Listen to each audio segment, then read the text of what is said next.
All right. I think, let me double check. Let me make sure that everything is happening. Yes, we are live. Okay. Hello. Hi, Erica. Hi, How are Erica. It's so you? nice to see you. You too. So happy to have you here. And whenever, if somebody on the YouTube doesn't mind just putting in the chat, awesome. Okay, I've seen some people putting some emoji. If you can confirm that the audio is working and that we're all good, that would be awesome. So I'm going to start us off here. Welcome to our live stream. We're calling this one Authentic Solidarity, celebrating Juneteenth and Pride. And I know that you're sitting there being like, that doesn't look like Shantae.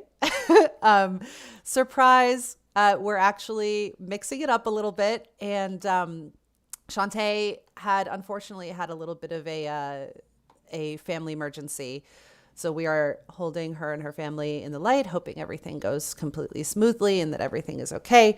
And in the meantime, that means that we got to invite another member of the Darkest Horse family, Erica Montoya, to come join and have this conversation with me. And I'm very sad. I'm always sad anytime that I'm away from Shantae, but I'm always very happy to be with Erica. So, it's a gift. It's a gift in the end. And this is the first of the Darkest Horse's new monthly live stream series. We have really been enjoying doing the podcast. We love doing live events. And we got a lot of requests to be doing more live virtual stuff. And really, the goal with these things is just to keep the conversation going, to give more education, give more information, give folks stuff they need. And when we get lots of questions about something, we say, let's turn it into a podcast, let's turn it into an article, let's do a live stream about it. So that was the inspiration here with Juneteenth and Pride. For anybody who's joining who isn't familiar with The Darkest Horse, The Darkest Horse is a next-gen consultancy. We are focused on the intersection of our four key domains, which are radical inclusion, emerging technology, the future of work, and health, well-being, and human potential. So really obsessed with how do we bring inclusive and equitable practices into everything we do as a community, as a collective, as organizations, as leaders, especially in what we call sort of innovation forward industries and organizations. And now Eric and I can do a little intro of ourselves, and I'll kind of kick it off here. At the Darkest Source, we like to do our intros less in terms of credentials and titles and degrees, and more in terms of identities and perspectives and worldviews. And so I'll share that. So my name is Rada. I use she, her pronouns. I identify as a queer, cis, white, mostly able bodied. I'm actually a hearing impaired woman, educated in the United States, and therefore indoctrinated thoroughly. And so that'll come back when we're talking later about what we learned about things like Juneteenth and Pride, and what the education system is and is not doing for us. Oh my gosh, I'm loving all of the chat, by the way. Thank you all. It's really fun. Eric, I don't know if you can see, but there's lots of enthusiastic emojis. Yay. And so that that's sort of the identities I'm showing up here with. I've always been sort of obsessed with queer people generally. I like to say that like there's a spectrum of queer identifying people ranging from like orientation gays to cultural gays, where orientation gays sort of live by a lot of more normative expectations and they just happen to have a same gender partner. Whereas cultural gays Yes.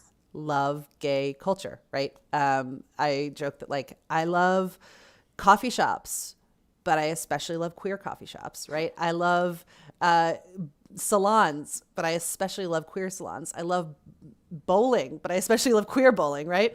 And so if there's a queer option, I'm in. And so I, I kind of, yeah, am immersed in that way. So I think that's probably plenty of introductions. I'd love to invite you, Erica, to share, yeah, whatever identities or perspectives or things you do in the world that feel important to share.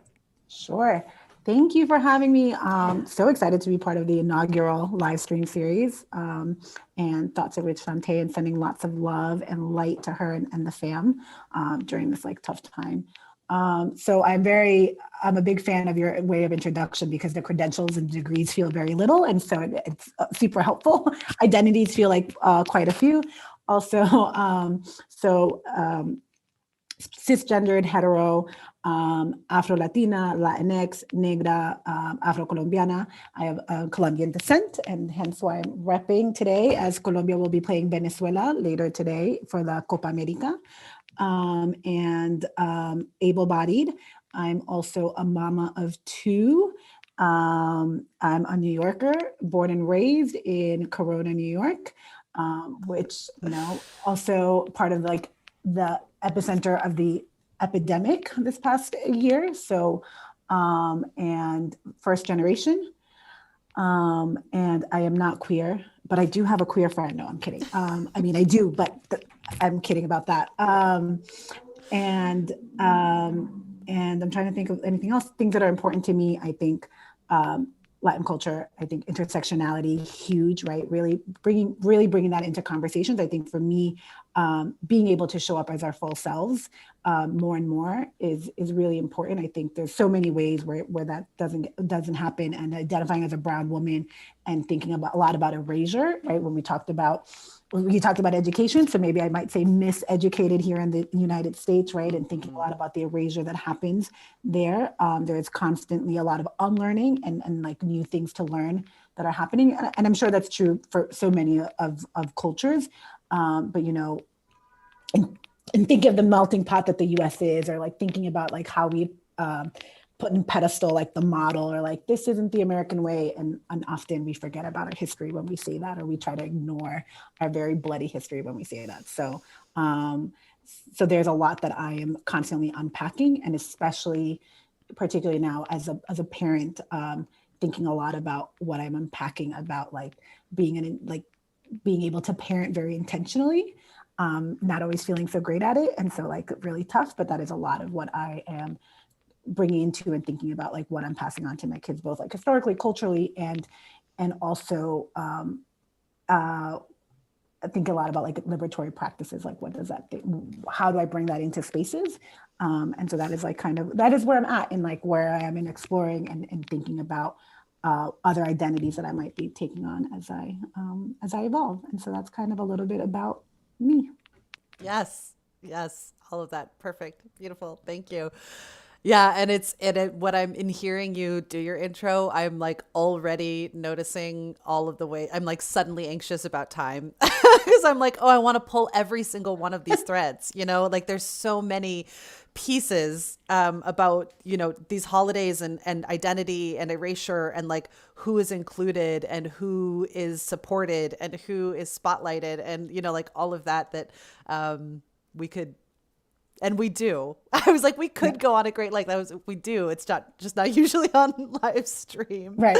Yeah. So good. We'll do what we can. And in the like 30-45 minutes that we have some time at the end for Q&A. And so the topic today, Pride, Juneteenth, authentic solidarity, and sort of we'll see what tangents and offshoots we actually go off of there. So the kind of rough outline is we'll talk a little bit about history. So we'll share a little bit of kind of context for both Juneteenth and Pride. We'll sort of talk about why are we talking about them together? Like that's not just a coincidence, right? It's actually sort of, there's some really powerful intersections and power there. We'll also sort of talk about like what do we mean by authentic solidarity? Like what do those words mean and how do we do it? Right. And we'll give a little bit of I at least, I think Erica's a little bit better, sure. More diplomatic than I am, but I am anticipating at least a mini rant about the things that drive me a little bonkers about how Pride is celebrated, and we'll talk a little bit also about similar and different challenges with Juneteenth, and we'll talk about ways to do it well, right? We'll talk about like what do we think authentic solidarity sort of looks like, and I think. Actually, even before we kind of jump into like the history piece, I actually would love to start with a little bit of chat about like the words authentic and solidarity. Yeah, for sure. And because I think, yeah, I love to define our terms a little bit. And so maybe we can start by sort of with the word authentic, right? So when we think about what authentic means, and particularly in the context of, you know, marginalized identities, and particularly in the context of at work, right? Because that's one of the kind of pieces of the focus for a lot of our audience here. Yeah, I would love. I'll invite you to kind of take a Sure. first pass at, yeah, what does that kind of mean for you? So I think in thinking about that intersection of authenticity and work, and this is a word that we talked about before, but what it's coming to mind now about performative, right? Is there's what is the difference between authentic and performative? And it's hard because when we're talking about like it being in workspaces, right? These are spaces that are about like making money and exchange. It's transactional. It is based on some kind of either service or commodity. And so that often means that right off the bat, the authenticity can be lost in that. And I think it's one of the many things that one of the many traps, right? When we're thinking about these holidays, is how it becomes a commodity and therefore then loses a lot of value. So I think I think that helps frame a little bit. What I think it does mean is really understanding that it's nuanced, right? And that the experiences of these things are going to vary for people in it, and that all of these experiences are like there's validity in all of them, and that like every Black person's not going to celebrate the same, every queer person's not going to celebrate the same because like their experience is not the same, right? And their expectations and how they grew up and the things that they learned, how they were conditioned, like it's all going to be really different. So authentic is being able to show up in who you are into that space, but also in giving room for whatever it is that's being honored for those that are honoring it to like do so in their way to learn and to give space to learn about it. No one's coming in knowing every date, all the history, right? And it's not about who knows more, who's a competitiveness around like who's more woke, right? Around it. And so I think so there's that. And then in thinking about in a workspace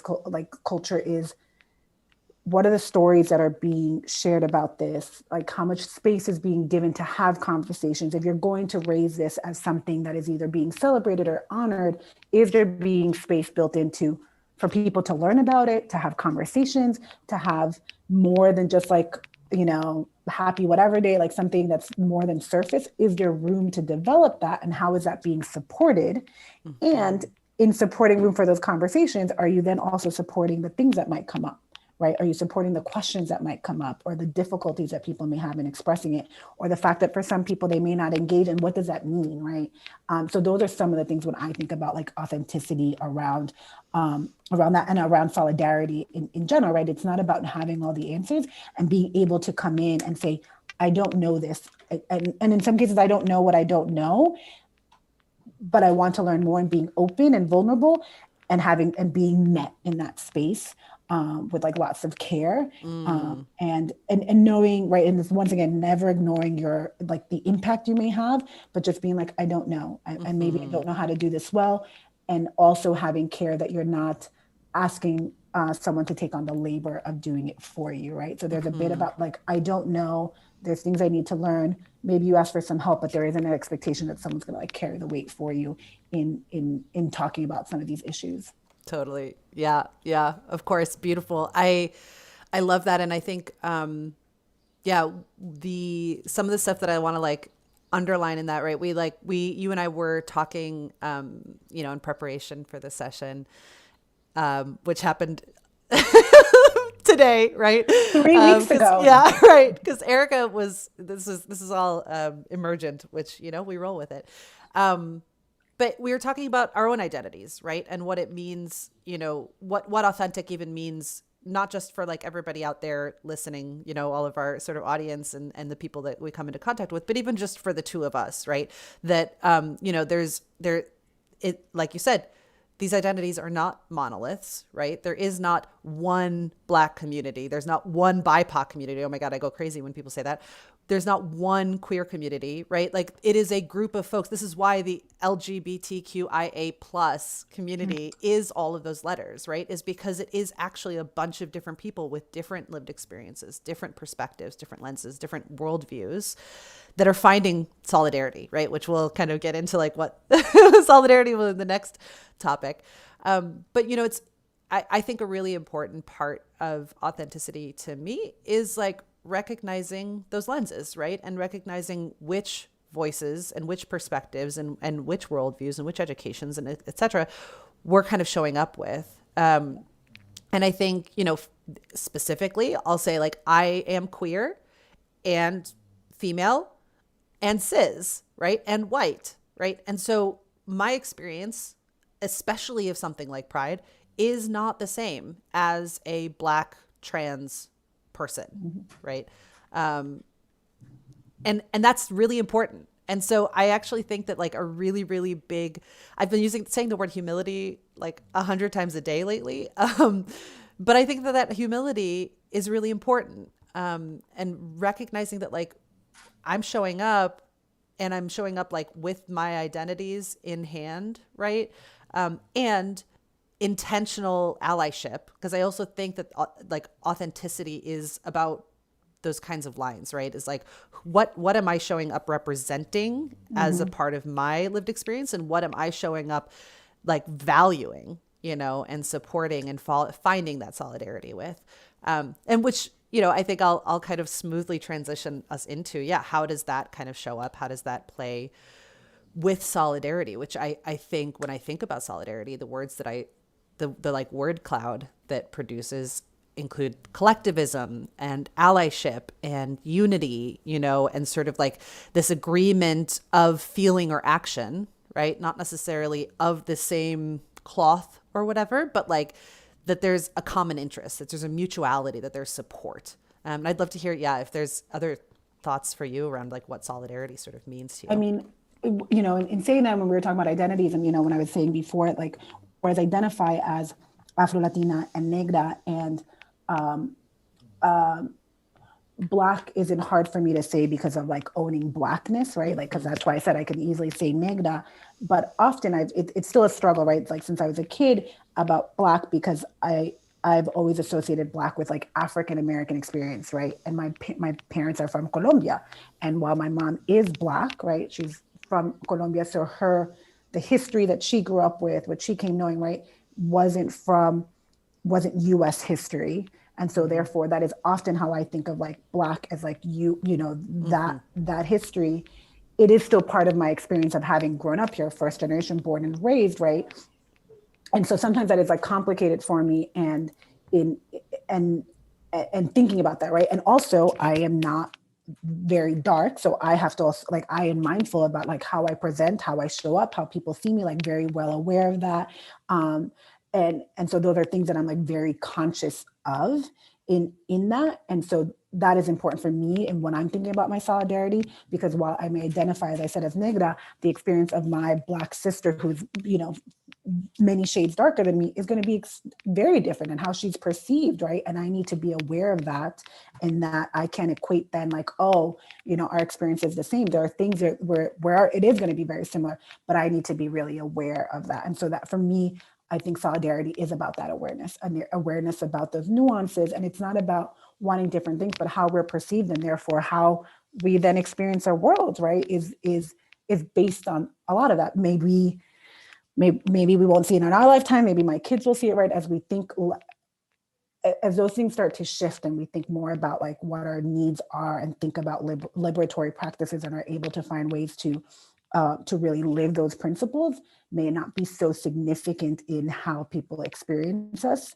But right now it's a big part of it, right? Like our systems are based on these racial constructs, and we can't ignore that. And we can't ignore, right? Like it's why identity things come up in the heights, right? Like when people are talking about that, it's because it really matters. Representation matters for these communities that haven't been heard. And so for me, solidarity is about making sure that I'm not co-opting someone else's story, that I'm not like taking their experiences and trying to equate it with mine, and it's really not. And so that is a place where like I try to be like really mindful about that and about the words that I choose in that moment for that reason. Beautiful. Perfect. Yeah. Yeah. I want to invite folks in the audience. Feel free to, I would love for y'all to submit into the chat. Oh, hi, more friends. Um, yeah, would love for y'all to participate here, right? Like, what is authenticity to you? What is solidarity to you? How are those things showing up with your identities, in your context, in your geography, in your companies, in your families, in your communities, right? Would really, really love to have y'all kind of contribute. You can contribute in the chat. You can send stuff in the Q&A. But yeah, I'm really, really curious about what's showing up for folks who are here today. And I would love to kind of pivot. I want to jump a little bit into some of the more sort of content-y stuff here. So let's start with talking a little bit about Juneteenth.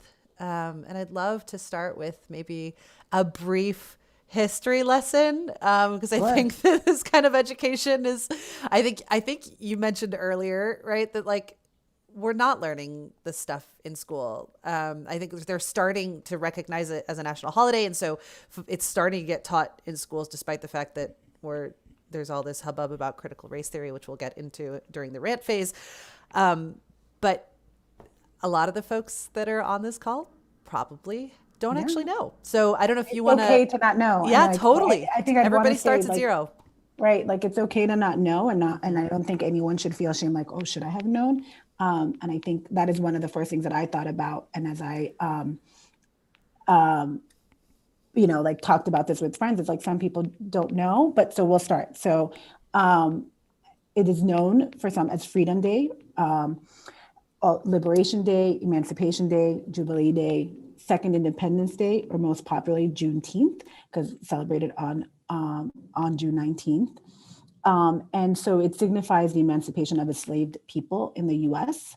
And so I love it here. And the details do get wild, right? So it was originated in Galveston, Texas, because Abraham Lincoln's Emancipation Proclamation on September 22nd, 1862, it became effective on January 1st, 1863, declaring that all enslaved persons in the Confederate States of America in rebellion and not in Union hands were freed.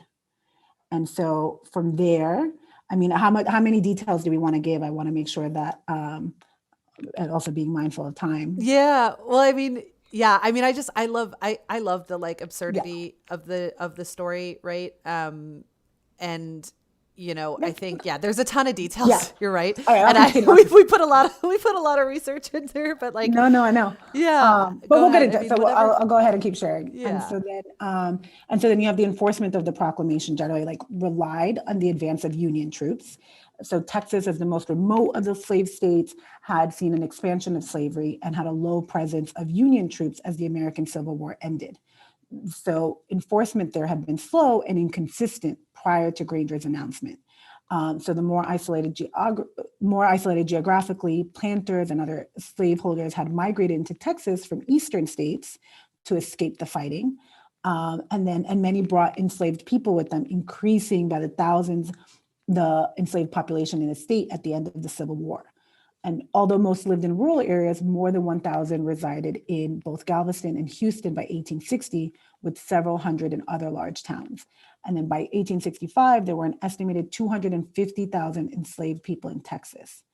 And then December 6th, 1865, you have the ratification of the 13th Amendment to the Constitution, abolished, am I going to mispronounce it, chattel slavery nationwide. And then despite the surrender of General Robert E. Lee at, help me out here, Appomattox Courthouse on April 9th, 1865, the Western Army of the Trans-Mississippi didn't surrender until June 2nd.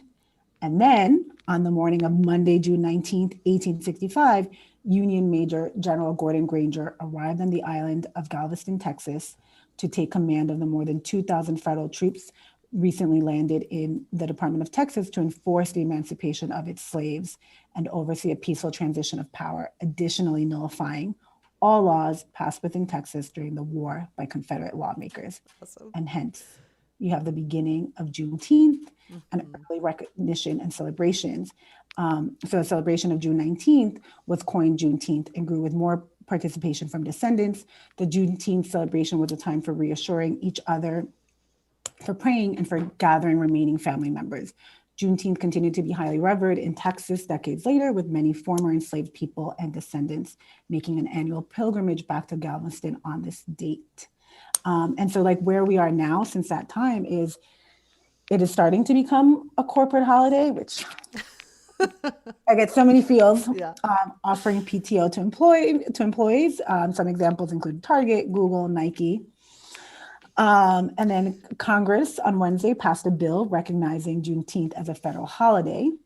And even as, Rada was kind of mentioning this earlier, even as a culture war rages over conservative states' efforts to ban critical race theory in schools, and this being school lessons around how their country's history of slavery is integral to understanding systemic racism in the US today. Yeah. So that was a mouthful. Yeah. You did great. Short, That was great. Juneteenth is the declaration of enslaved people being the declaration that these enslaved people were now emancipated in Texas. And I don't know, to me, it feels very new. I can't tell you when June 19th came into my radar and consciousness. I think it's like definitely popped up a lot in like my IG feed and things of that sort, but I'd say it's very recent,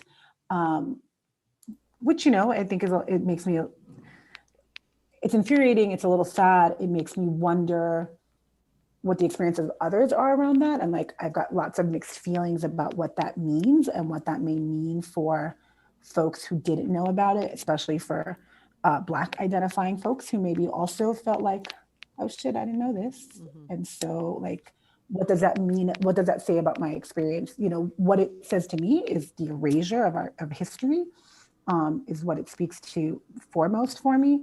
But yeah, so I have lots of like feelings on that, and where it's like movement in the right direction and hopefully bringing awareness about history and finding a way to have these conversations. I am concerned about how it'll be honored moving forward. But yeah, so I'll leave it at there. I don't know if we want to get into it more or want to talk about Pride first and then. So yeah.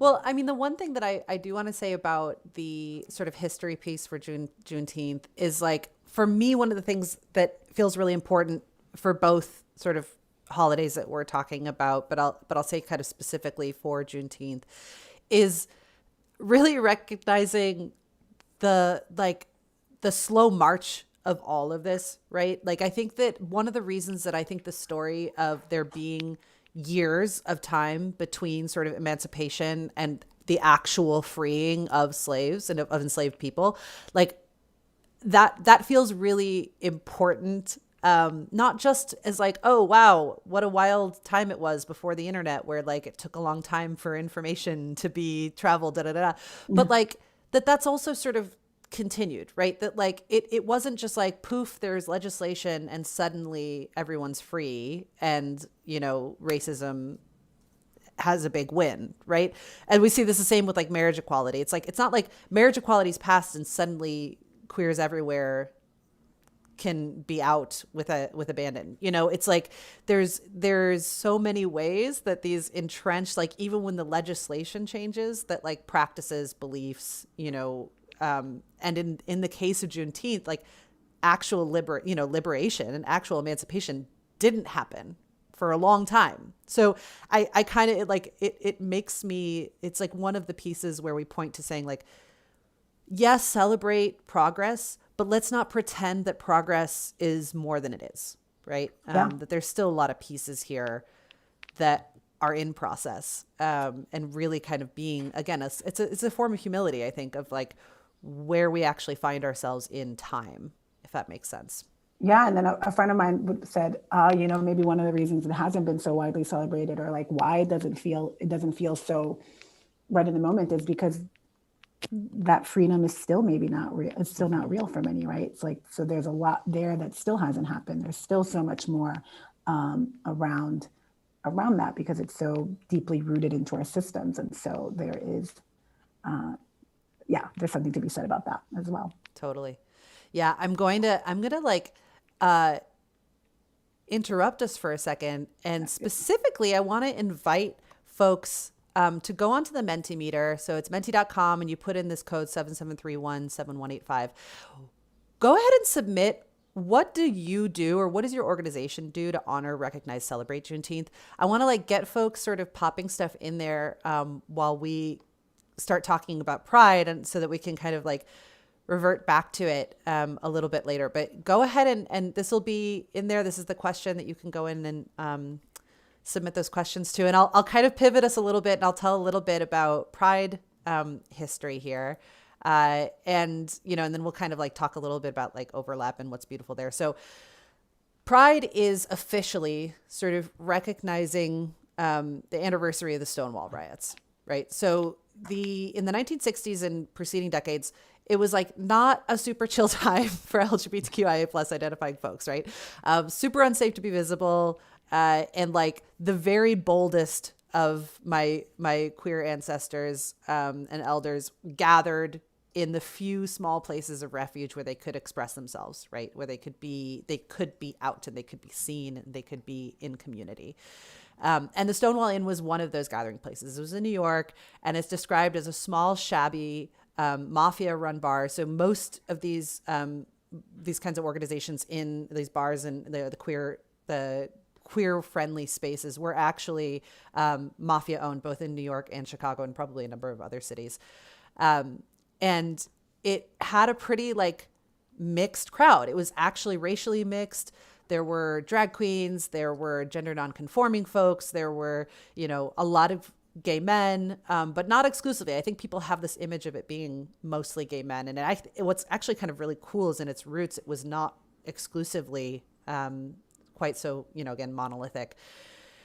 And bars were raided all the time, like cops coming in, and because it was actually illegal to be gay, you know, they would come in and bust up these gatherings, right? And just sort of like physically abuse folks, remove them, you know, all sorts of stuff. And, you know, the Pride, the Stonewall riots happened June 28th, 1969. It was like one of these nights. It was super, super hot. And it was, you know, at a real peak in a lot of civil rights and a lot of gay liberation action, right? It was not, a lot of people think that this was like the first time that anybody like stood up to the cops and like started this riot. It actually was far from the beginning, right? It was 1969, and this stuff had been going on throughout a lot of the 60s and even a little bit into the 50s. But it was a really big one, right? It lasted for like 6 days. And it was just one of these sort of huge turning points. And it actually started, and we'll probably talk a little bit more about this later, but it was started actually, it's Marsha P. Johnson, who I believe now uses the word, or I think we're correct in using the word trans I mean, there was different language then, so I hate to like anachronize it, but a trans Black woman was sort of credited as being the first brick thrown in the Stonewall riots, right? So this is not like, we'll get into like the rant pit part later, but this was not just like a cis white gay men issue, right? This was intersectional. This was at the peak of a lot of these civil rights movements happening all at once, right? But the first, the riots happened in 1969. And it lasted for 6 days. And a month later, a gay power demonstration took place in Washington Square Park that was sort of seen as coming on the heels of the riots. And, you know, the first Pride March then was held a year later on the last Sunday of June 1970. That was sort of commemorating the 1-year anniversary of Stonewall, and sort of is credited as being the birth of the gay liberation movement. Thousands, I think there was like 3,000 to 5,000 is sort of the number of people that marched in that march in 1970. And so when we get to Pride today, you know, we see that the march has kind of turned into a parade.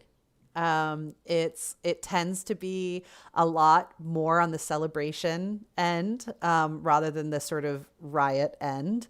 And, you know, most cities have parades and picnics and parties and workshops and conferences and concerts and stuff like that happen all throughout Pride Month and sometimes in other months, but June tends to be where a lot of it is concentrated.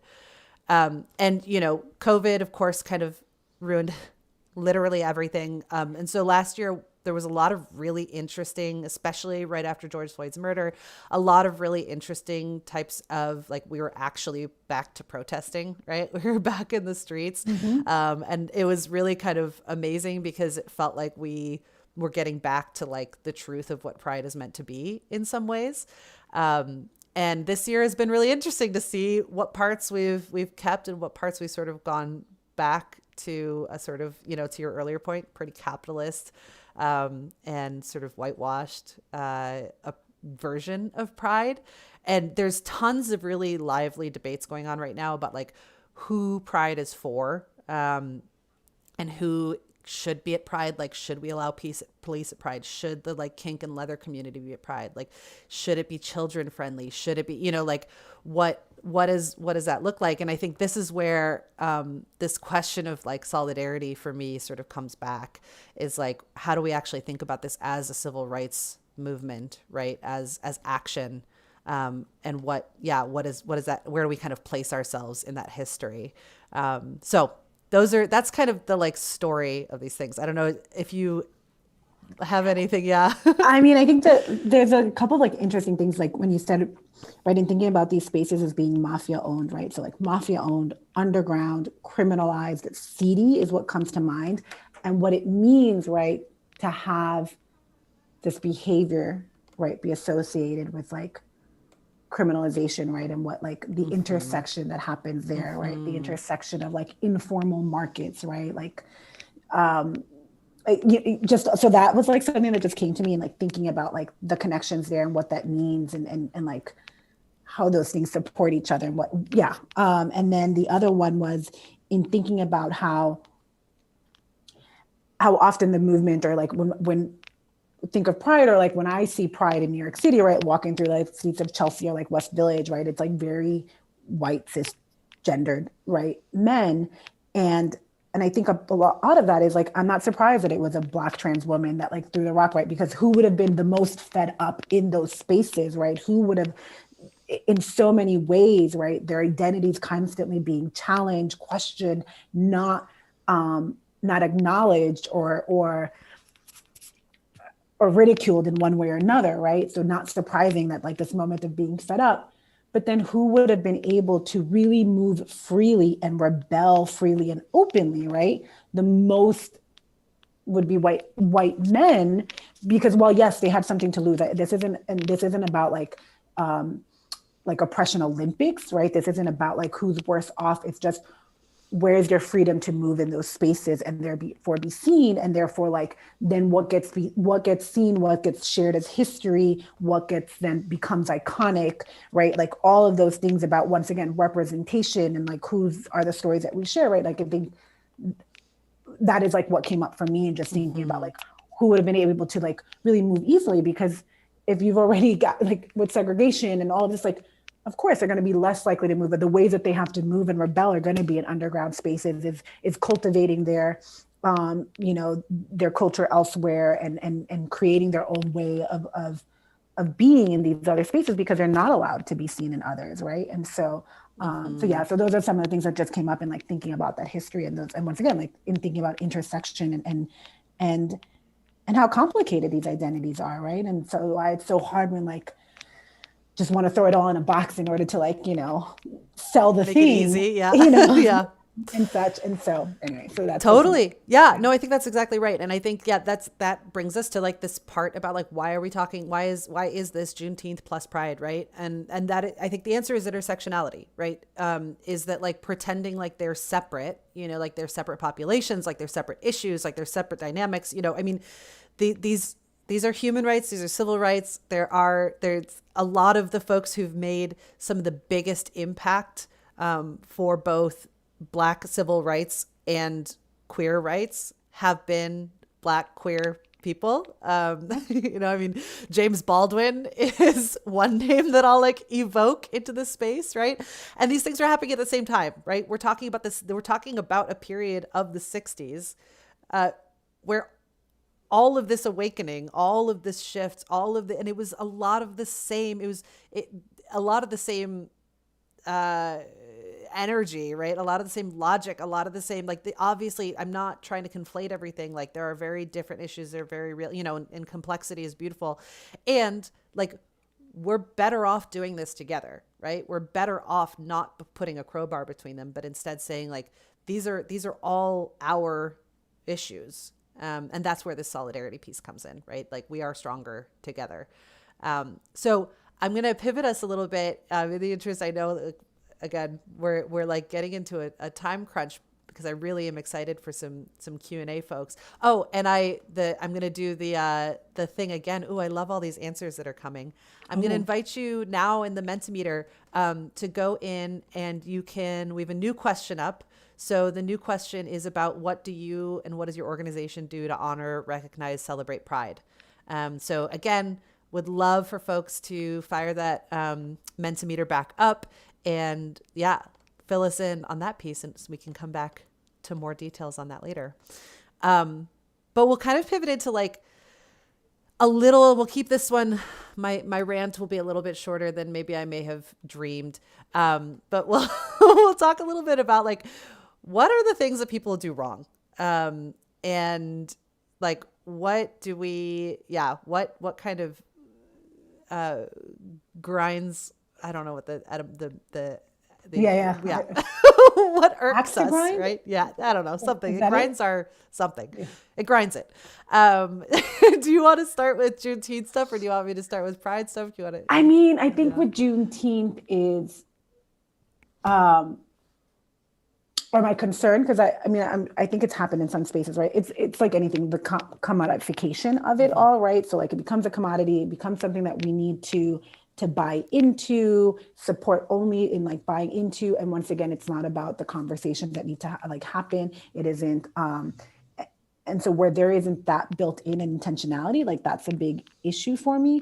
And I think like, and what I mentioned before about like, oh, did you know about this or you didn't, or like what that may mean and how, and so it's just like interesting to like, it is a federal holiday and that's like great. What does that really mean about how we will honor, right? There isn't a conversation.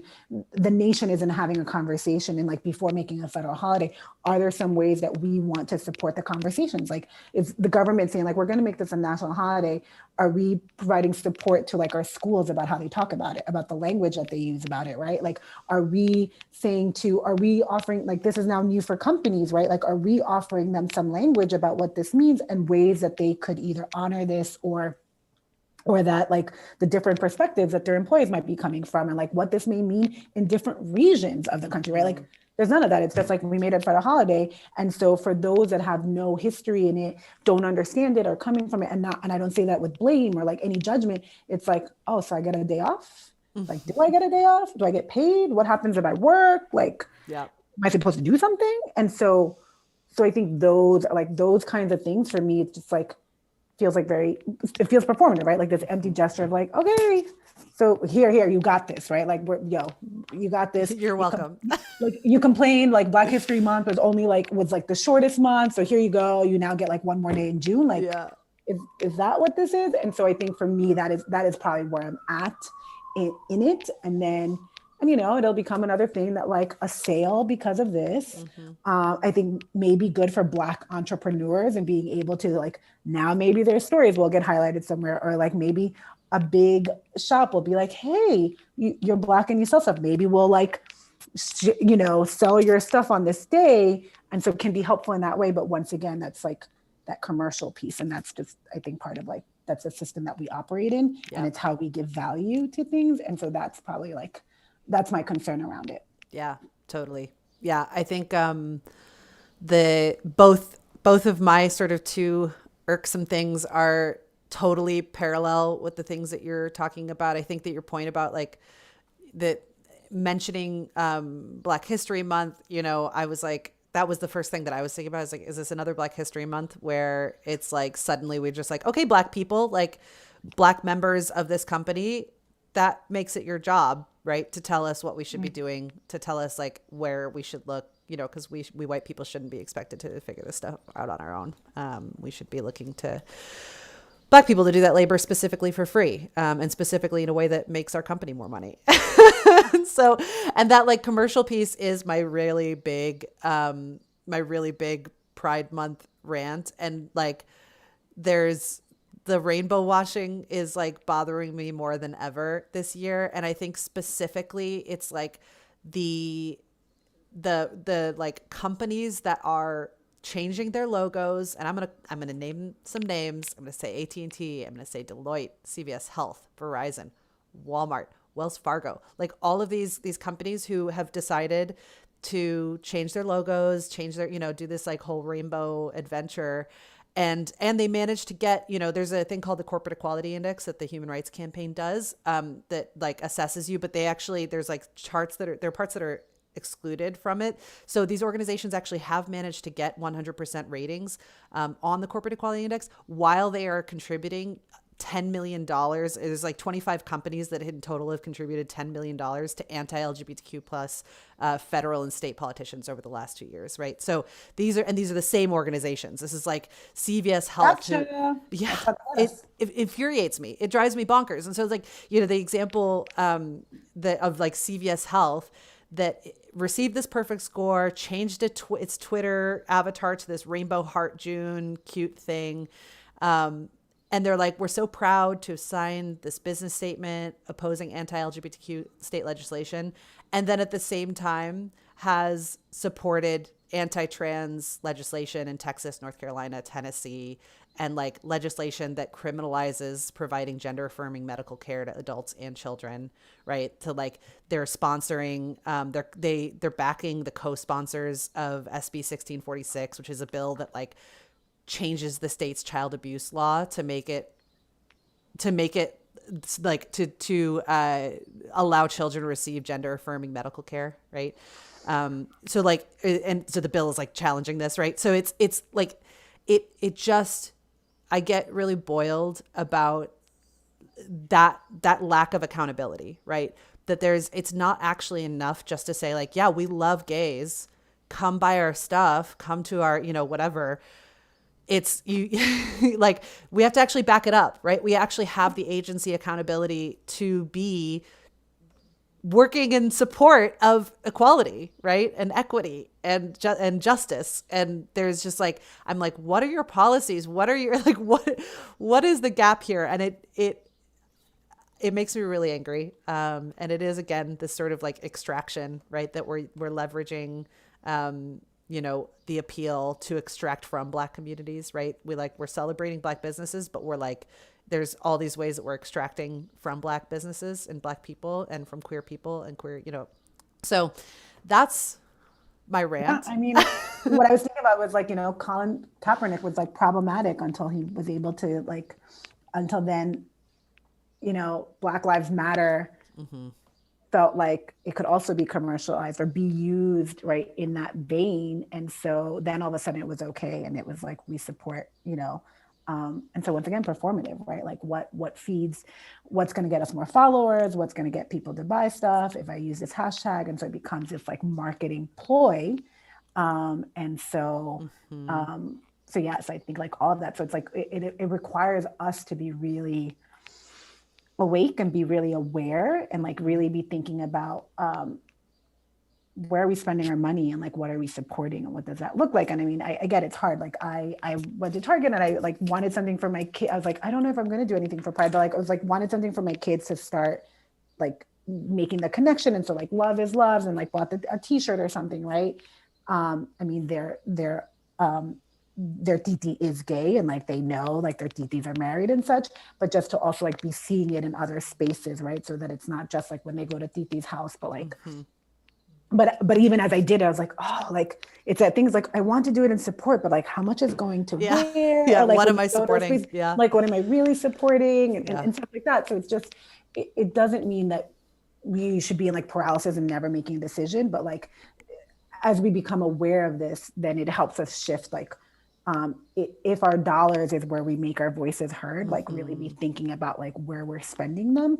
And it may mean some sacrifices in some cases, right? Like it may mean not getting that book from Amazon the next day. And so starting to make small choices in that way. And so really thinking about that, like, where's like that money supporting, and like these corporations, like what is it really, are they practicing what they're saying? And like, it's our job to discern, right? Like we need to become a lot more discerned in that, and also see like where are the ways that we can support that, or where are the ways that we need to create different ways of doing that. And so, but yeah, it's hard. And like, but that's always, I think for me, like the big, like, you commodified it and now it's like this thing that I can buy and like be super whatever. And then you'll make some kind of like limited edition in like 15 years. And you know, what will that mean around that? And so, yeah, we're going to pivot to, which you're like smoothly bringing us into. So what do we do instead? And the one thing that I'm going to do before we do that, I'm going to invite, oh, awesome. There's already some questions in there. I'm going to invite, we're in the Q&A phase here. So we're going to shift in there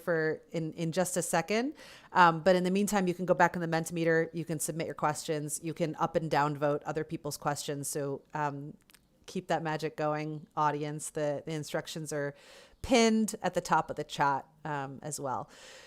So we're going to tell folks in just for like a couple minutes what to do correctly to be celebrating Juneteenth and Pride. And we've sort of peppered this stuff throughout, but we'll kind of make it a little bit more explicit here. And I think I'll start by saying the first thing that, you know, the Darkest Horse team always asks is like, why are you doing anything? Right? If you want the answer of what to do, the question is, why are you doing it? Right? What does Juneteenth or Pride mean to you, to your community? And like, this is where authenticity comes in. It's like, is it because you want to support businesses, right? You recognize the importance of where you put your money. Great. Then put your money somewhere, right? Is it because you like, it horrifies you that trans girls are not allowed to play sports? Right. Then great. Go support that the legislation that's working to try and make it so that girls can play. Right. Like what is the part that is personal to you? What is the part that feels aligned with your values? And do that. Right. And that's you as an individual. That's you as an organization. It's thinking about like, what kind of ally are you? You know, how are you showing up in this? And how do you think about it? Not just during this day or during this month, but all the time. What are the commitments that you can be doing all year? Right. And how is it intrinsically a part of your business? What is your business's values, your personal values? How does it, because inclusion is always going to make you more successful in those values, right? It's always a part of it. And it's like integrating instead of bolting it on. But in a more kind of specific tactical ways, I'll invite you, Erica, if there are thoughts you have about like, if somebody said, what do I do during Juneteenth? Like, what should I actually do, you know, tomorrow with my day off or Saturday on the actual holiday? What are some of the things you would say? Oh, I think the first thing that comes to mind is maybe like, if the museums are open, who knows what that'll mean, right? Like now, right? But like checking that out, I think if you're not well versed in it, like Googling, first of all, Google before you go ask your Black friend. Like Google exists for a reason, like use it for what it's supposed to be. Google it first. And then maybe like either listen to maybe like read a book by someone that like mentioned it, or like I think that's one of the first things. It's just becoming more aware about it.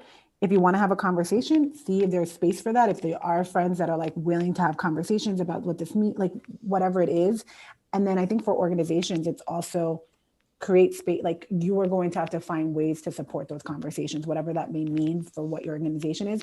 And also, are you going to be okay with being questioned and like that, like questions about value alignment may come up.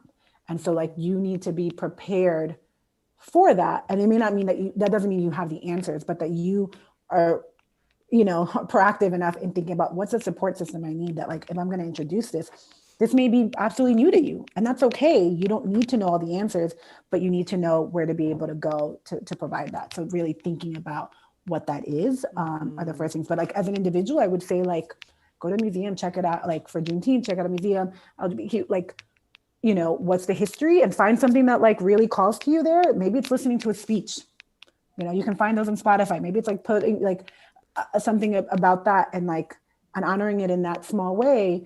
And I think it's just about creating awareness of it, right? Like it doesn't have to be this big thing. You don't have the money to give, like, cool. You can't go protest for whatever reason. You're not comfortable. Like you don't have to feel bad about that, but figure out what you can do to create awareness for yourself, and think about that.